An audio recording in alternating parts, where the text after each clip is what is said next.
as always, we never take it for granted, has always voted pretty strongly for the Labour Party, but we never take that for granted. Particularly like Labour as much of that time. They voted in big numbers, and in London we voted in good numbers for Labour, but they weren't such a big numbers. We need to get a good turnout next year, and you need to find the energy to get me elected. My majority is a mere 32,000, and at least double that next year. It's now a big number until you realise I represent something like 400,000 voters, 650,000 people, so it's a very big area, six MPs in that area. So but nevertheless, we need to bump up the vote here to help get Ken elected. Now I'll say something about Ken, which is, not everyone loves Ken. He's a very individual sort of fellow.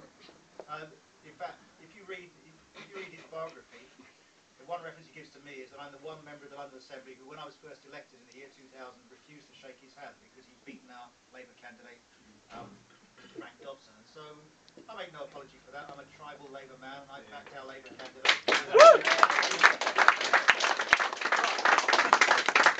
But what I did discover over the last 11, 12 years of working with Ken is that he has a real feel for London, and I don't think, he's heard me say this, unfortunately, but I don't think he was a fantastic MP. He was too much driving out on the edge. You know, he was one of those MPs who almost got out of bed to vote against his party on occasions, and that used to annoy me a bit.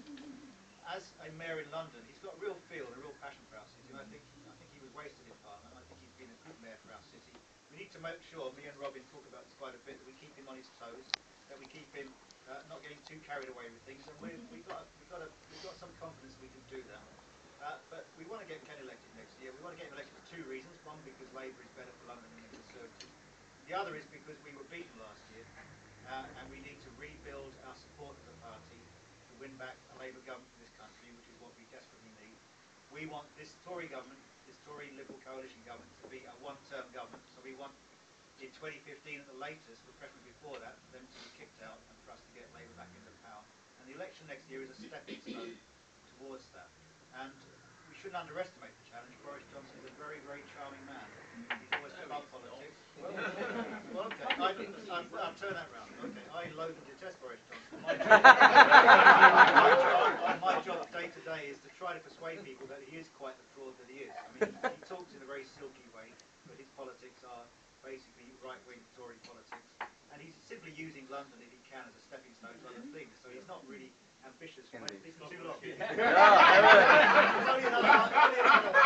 another half hour of it. He's trying to use our city as a stepping stone for his ambitions, you know, taking on Cameron and all that. So he's not very committed to London. In fact, he knows very little about London. He was giving a speech in Croydon the other week, in East Croydon. He went to East Croydon station, except when he got off, he saw the word East, Dulwich, and it was East Dulwich. and he walked around for a while and finally realised he was in the wrong town. he then compounded it by insulting the whole of Croydon in his speech there. But these are details, because on the face of it, I agree with Chris. He's a charming fellow to people who aren't interested in politics. We need to counter that. And we need to counter it in two ways. One, by highlighting what he's doing that's wrong.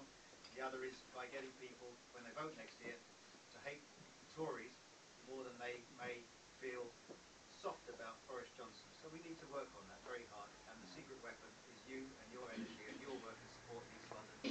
A, to double my majority, B, to get Ken elected, and C, as a stepping stone to getting us back into power in Westminster. Indeed.